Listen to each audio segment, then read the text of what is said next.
শঙ্খচূড় দৈত্য হয়ে যখন জন্ম হয়েছে শ্রীরামের অভিশাপে, যখন জন্ম হয়েছে, এবার স্বর্গমত্ত উতাল পাতাল করে দিয়েছে শঙ্খচূড় দৈত্য, যার শ্রীরাম যে শঙ্খচূড় দৈত্য জন্ম হয়েছে। তখন নারায়ণের কাছে গিয়ে দেবতাগণ বলছেন, প্রভু ওই শঙ্খচূড় দৈত্যের কারণে আমরা তো বসবাস করতে পারছি না, তাকে কেমন করে মারা যায়? তখন প্রভু নারায়ণ বললেন, যদি সতীর সতীত্ব হরণ হয় তবেই শঙ্খচূড় দৈত্যের মৃত্যু হবে, তা না হলে কেউ মারতে পারবে। তাহলে দেখুন সতী নারীর গুণ কতটুকু, সতীর গুণ কতটুকু দেখুন মা। আরো সামনে বলছি আমি সতীর গুণ আরো কতটুকু।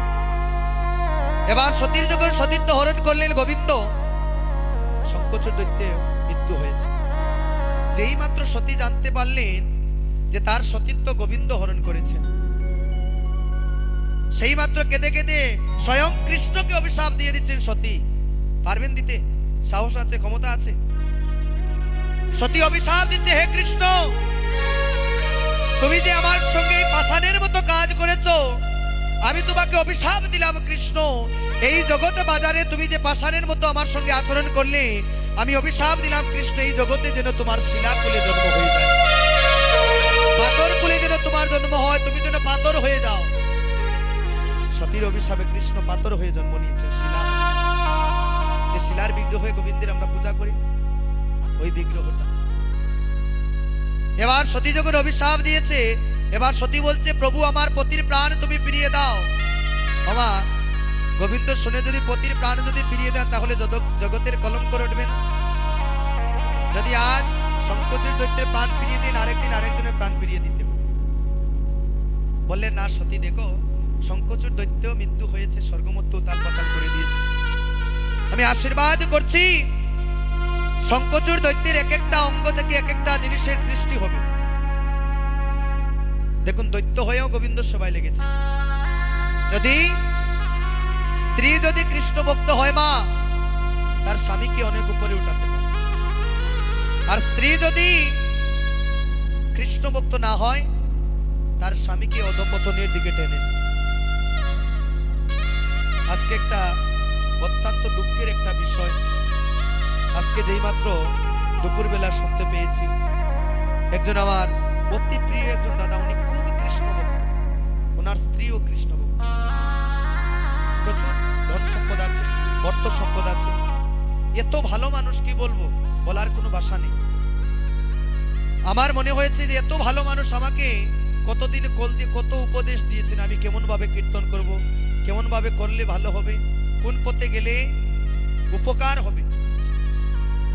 গতকালকে স্ট্রোক করে আজকে উনি দেহ থেকে প্রাণ ওনার চলে গিয়েছে। তাই আমি আজ অবিশ্বাসে যারা ব্রতী হয়েছে, উনি কিন্তু আমার কোনো আত্মীয় নয়, কিন্তু আত্মীয়র থেকে আরো বেশি সম্পর্ক ছিল ওনার সঙ্গে।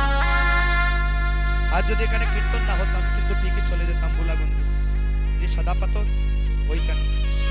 আমার বন্ধুর একজন বন্ধু আছে, তার সঙ্গে পরিচয়, আর তার পরিচয় তার হচ্ছে বোনের জামাই।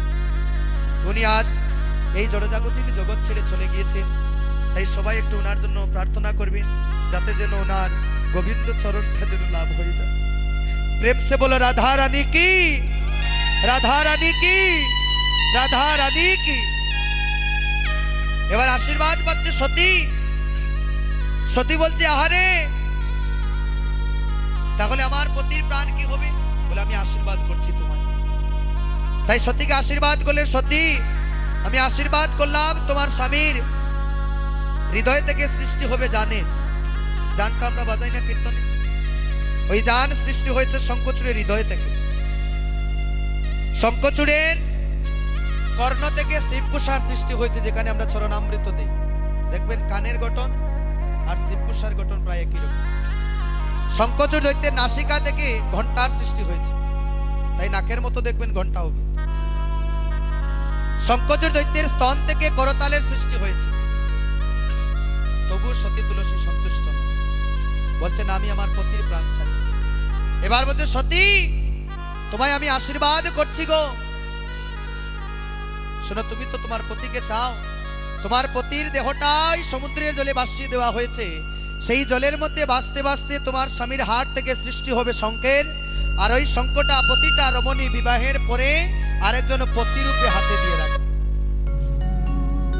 এই শঙ্খটা হচ্ছে আরেকজন মায়ের কাছে হচ্ছে পতি সমতুল্য। তাহলে সঙ্গে আরো দুইটা জিনিস কেন দেওয়া হয়? ওই তিনটা জিনিস কেন জানেন? সত্য, তম আর রজ। সত্য হচ্ছে সাদা শঙ্খ, তম হচ্ছে লৌহ, রজ হচ্ছে লাল। ওই তিনটা জিনিস যখন মায়েদের হাতে যখন থাকে, ওই মায়েদের হাত দেহ থেকে ওই তিনটা জিনিস ক্ষয় হয়। আবার যখন বিবাহের পর কোনো রমণী যখন ওই তিনটা জিনিস হাতে দেন, আপনা আপনি দেহের মধ্যে ওই তিনটা গুণ চলে আসে। এই জন্য ওই তিনটা জিনিস হাতে পরিধান করতে হয়। এটা হচ্ছে অলৌকিক জিনিস। ওই তিনটা জিনিস হাতে পরিধান করলে মায়েদের অনেক অনেক অনেক উপকার হয়। এই যে সিঁদুরের যেখানে ওই যে সিঁদুরটা যেখানে দেওয়া হয়, বিজ্ঞান বলছে মুখমণ্ডলের সকল শিরা উপশিরার কেন্দ্রস্থল হচ্ছে ওই জায়গা। যখন দেখবেন আপনারা নিজে নিজে দেখবেন, যখন আপনাদের প্রচুর মাথা ব্যথা হবে, ওই জায়গায় হালকা করে চাপ দিবেন, কিছুক্ষণ চাপ দেওয়ার পরে দেখবেন মাথা ব্যথা চলে যাবে। নিজে নিজে প্রমাণ করে দেখবেন, যখন মাথা ব্যথা থাকবে ওই জায়গাতে হালকা করে চাপ দেবেন। ওই জায়গায় যত চাপ দেবেন রক্ত সঞ্চালন হবে, মাথা ব্যথা কমে যাবে, আর মুখের উজ্জ্বলতা আর বৃদ্ধি পাবে। এই জন্য ওই জায়গায় সিঁদুর দিতে হয়।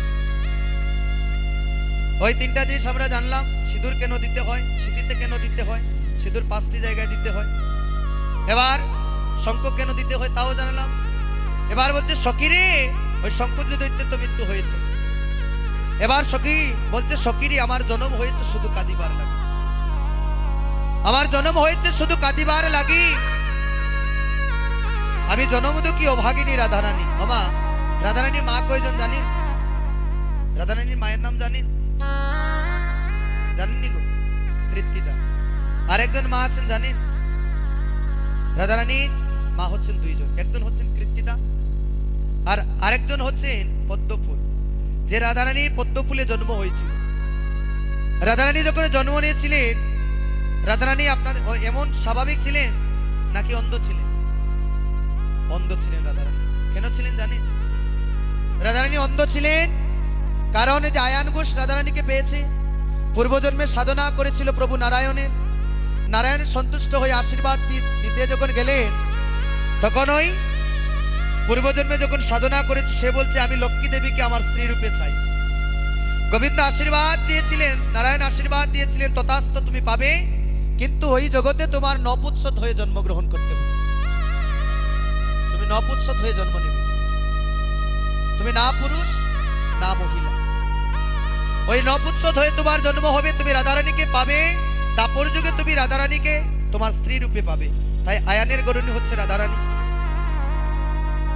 এবার লক্ষ্মী দেবী বলছে, প্রভু গো, তুমি যে আমাকে তোমার ভক্তের কাছে দিয়ে আসলে, তাহলে আমি কি তোমার চরণ ছাড়া হয়ে যাব? আমি কি তোমার চরণ ছাড়া হব? আমি তোমার চরণ ছাড়া হব না প্রভু। তাহলে তুমি আশীর্বাদ দাও, তুমি যখন আশীর্বাদ দিয়েছো তোমার ভক্তকে, আমাকেও আশীর্বাদ দাও, যাতে যেন ওই দাপরে যখন আমি জন্ম নেব নয়ন কুলে যেন তোমাকেই প্রথম দর্শন করি। আমি অন্ধ হয়ে জন্ম নেব, তুমি যতক্ষণ না আমার কাছে আসছো ততক্ষণ পর্যন্ত আমি নয়ন কুলে এই জড়জাগতি এই জগতের আলো বাতাস কিছু দেখবো না। তুমি যেদিন আমার কাছে আসবে, আমার অঙ্গে যখন তুমি যখন স্পর্শ করবে, সেদিন আমি যেন নয়ন খুলে তোমাকে দর্শন করি। পারবেন? পারবেন রাধারানীর মতো? পারবেন? তাহলে কোনোদিন ওই রাধারানীর প্রেমের সঙ্গে কোনোদিন তুলনা করবেন। আমরা না জেনে তুলনা করি, অপরাধী। অনেকে বলে না জেনে পাপ করলে পাপ নয়, এটা ভুল কথা। আপনি জেনে পাপ করলেও পাপ, না জেনে পাপ করলেও পাপ। এই জন্য বলে গ্রামের প্রবাদে যে পাপে বাপকেও পর্যন্ত ছাড়ে না। ওই পাপের ভার সবাইকেই বহন করতে হয়। এবার কি বলছে, সখীরে ওই জন্ম হয়েছে আমার কাঁদিবার লাগি। যেদিন আমার বয়স ছিল মাত্র 6 দিন, 6 দিনের শিশু ছিলাম আমি, 6 দিনে। ওই দিন আমার প্রাণ গোবিন্দ আমাকে দেখবার জন্য এসেছিলেন সতিকা মন্দিরের মাঝে। সতিকা মন্দির চিনেননি? চিনলে বলবে, চিনেন? 2-1 জন চিনেন। সতিকা মন্দির হচ্ছে যাকে আমরা গ্রামের ভাষায় আত্রি ঘর বলি। সন্তান যখন কোনো ঘরে যখন গৃহে যখন সন্তান জন্ম নেয়, মা যখন আলাদা একটা গৃহে থাকে, ওই গৃহের নাম হচ্ছে সতিকা মন্দির। বলছে ওই সতিকা মন্দির মাঝে আমার প্রাণ গোবিন্দ আমাকে দেখবার জন্য সেখানে এসেছিলেন। তখন আমার বয়স মাত্র 6 দিন। রাধারানী তখনও বুঝে গোবিন্দ যে আসবে, কারণ গোবিন্দের অঙ্গ থেকে রাধারানীর সৃষ্টি হয়েছে। এবার বলছে সখী রে, ওই সেই দিন থেকে আমার শ্যামবধূর শোনে আমার ভালোবাসা। শোনে সখী, যেদিন আমার পুরাণ বধুয়া ওইখানে এসেছিল ওই সতিকা মন্দির মাঝে, শুনলো মরমি সই, যখন আমার জন্ম হইল আমি নয়ন মুদিয়া রই। আমায় দিতে কিরদার জননী আমার নয়ন মুদিত দেখি, জননী আমার করিল হাহাকার, কহিল সবারে ডাকি। সবাইকে ডেকে ডেকে বলছে, মা বলছেন যখন সন্তান দেখবেন জন্ম নেই, সুন্দর যদি কন্যা সন্তান হয়, ছেলে সন্তান হয়, মা সবাইকে ডেকে ডেকে বলে দেখে যাও আমার ঘরে কত সুন্দর সন্তানের জন্ম হয়েছে, আনন্দিত মন মায়ের। রাধারানী মা কৃত্তিদাও সবাইকে ডেকে ডেকে বলছেন দেখে যাও আমার যে কন্যা সন্তানের জন্ম হয়েছে, যেন 100 কোটি চন্দ্র যেন তার বদনে মিশে গিয়েছে। এই জন্য আমরা রাধালতি যখন গাই 100 কোটি চন্দ্র যিনি বদন উজালা, পদটা বলি। এবার বলছে সখী রে, ওই দিন মা যখন আমায় ক্ষীরোদার দিতে গেল, হাহাকার করে মা কাঁদছে। মা, কারো ঘরে যদি সুন্দর সন্তান হয়, অপরূপ সুন্দর সন্তানের যদি জন্ম হয়, আর সে যদি অন্ধ থাকে, আতুর থাকে, বুবা থাকে, তাহলে কষ্ট হবে না? তাই রাধারানীর মাও কাঁদছে। এবার বলছে সখী রে, সেদিন আমারে দেখিতে আসিলা তরিতে সতিকা মন্দির মাঝে। কাকে নিয়ে? শুনিয়া বার্তা, বার্তা পেয়ে যশোমতী মাতা গোবিন্দ লইলা কুলে, আর আমাকে দেখিতে আসিলা তরিতে সতিকা মন্দির মাঝে। ওই সতিকা মন্দির মাঝে যখন এসেছে সখী রে, সেদিন শোনে শোনে সখী আমার, সখী রে আমার গায়ে দিতে হাত, মোর প্রাণনা আমার অন্তরে বাড়িল সুর। ওই আমার গায়ে দিতে হাত, মোর প্রাণনা অন্তরে বাড়িল সুর। ওই আমি হাসিয়া কাঁদিয়া আঁকি প্রকাশিয়া, ওই আমি হাসিয়া কাঁদিয়া আঁকি প্রকাশিয়া, আমি দেখিলাম বধুয়ার মুখ। ওই আমি দেখিলাম বধুয়ার মুখ। সেদিন হতে ভালোবাসা, সেদিন হতে আমার ভালোবাসা, সেদিন হতে ভালোবাসা, সেদিন হতে ভালোবাসা হলো দেখা, সেদিন হতে আমার ভালোবাসা। সতিকা মন্দিরে হলো দেখা, সেদিন হতে ভালোবাসা। যেদিন সতিকা মন্দিরে হইল দেখা, সেদিন হতে গোবিন্দের সঙ্গে ভালোবাসা। সতিকা মন্দিরে হলো দেখা, সেদিন হতে ভালোবাসা। সখী রে বুঝি কাদায় কাদায় আমার জনমে যাবে, কাদায় কাদায় আমার জনমে যাবে। এই অবাগিনী রাধার কপালে কাদায় কাদায় জনমে যাবে। এই অবাগিনী রাধার কপালে কাদায় কাদায় জনমে যাবে। বাবা, অভিসার কীর্তন পরিবেশন করে যদি একজন ভক্তের যদি নয়ন ঝলে যদি না জড়ে, তাহলে অভিসার লীলাটা পূর্ণ হবে। বলছে সখী রে, শোনে সখী আমার, শোনে শোনে ললিতা বিশ্বকা ছন্দকলতা, হিন্দু রেখা সুদেবী তুঙ্গ বিদ্যা রঙ্গ বিদ্যা। শোনে সখী রে, তোমায় অভিসারে যেতে হবে, রাধে তুমি সাজবে। তাই আজ সখীর সমাজে রাই ছিলেন বসিয়া, সখীর সমাজে রায় ছিলেন বসিয়া সখীর সমাজে ছিলেন বসিয়া সখীর সমাজের ছিলেন বসিয়া দোকানে সেবের বাসি বাজি দোকানে সেবের নাম দরিয়া ডাকে বাসি রাধা রাধা বলি দরিয়ে ডাকে বাসি রাধা রাধা বলি শুনিয়া সে বিদুমুখী নীল ধরণী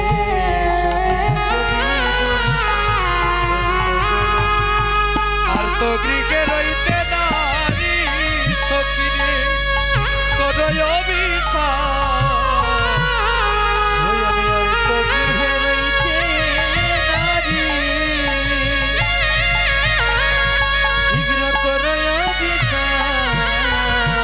সখিরে ওকে শিবদনে কহে এই যুক্তি সদনি চল চল গো যাব অভিসারে উলুঠনি মা সদনি চল চল গো সদনি চল চল গো যাবে অভিসারে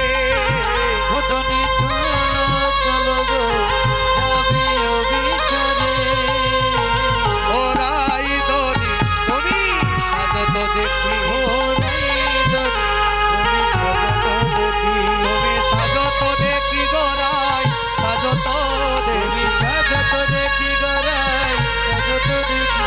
ওরাই দনি তুমি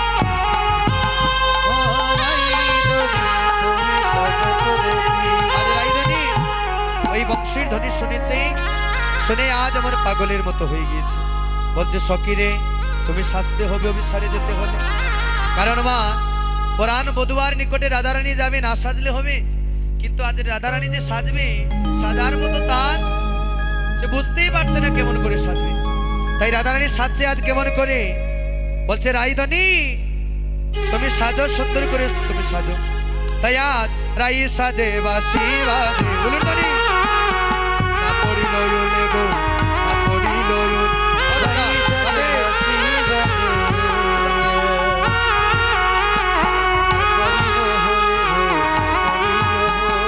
কি করিতে কি করে রা সদ হইয়া যায় বলে গো সদ হইয়া যায় বল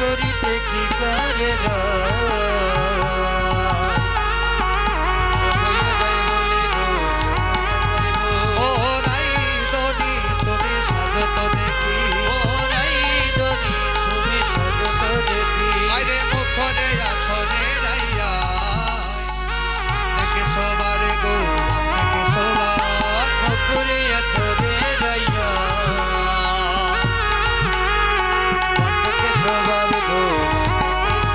আরে পায়ে বাঁধে ফুলের মালা রাইয়া না করে বিচারে গো না করে বিচার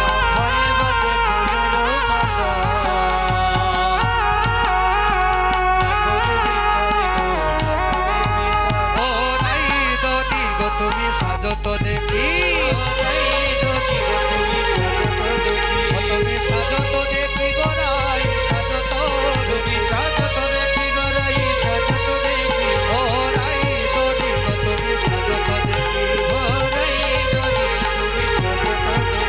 ও মায়েরা মুখর চিনেন নি গো মুখর চিনেন কে কে মুখর চিনেন বলতে হবে না হাত তুললেই হবে আর বাকি কেউ মুখর চিনেন না আমার মনে হচ্ছে জীবনে আপনারা কোনোদিন মুখর দেখছেন দেখছেননি ঘুম থেকে উঠিয়াও কিন্তু আগে মুখর দেখো মুখর হচ্ছে আয়না গো আয়না দেখছেননি কোনোদিন কিন্তু এটা হচ্ছে ব্রজবুলি ভাষা ব্রজবুলি ভাষা বলে আমরা বুঝতে পারি মুখরে আচরে রাইয়া বান্ধে সবার আয়না দিয়ে চুল আচরণ যায়নি যায়নি গো যায়নি হ্যাঁ কইতাম নি কিছু আগামী বৈশাখে কিন্তু আমার বয়সে কিন্তু ছোট 3 মাসের ছোট বেশি না আমি 3 মাস আগেই জগতে এসেছি আর 3 মাস পরে আইছি কিন্তু বিবাহ তার আগামী বৈশাখে কিন্তু লাগিয়ে যাবো, আপনারা আশীর্বাদ করুন। হেরে তখন আয়না আয়না নিয়ে তোমার তাইন দিয়ে কই আশ্রিত আছো। রাধে রাধে। সামনে যিনি আসছেন আমার আপন তালতো ভাই।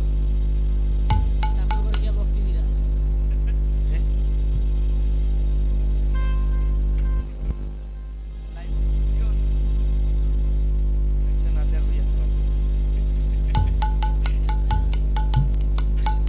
আপনারা একটু আশীর্বাদ বেশি করে করবা যাতে এই বৈশাখ মাস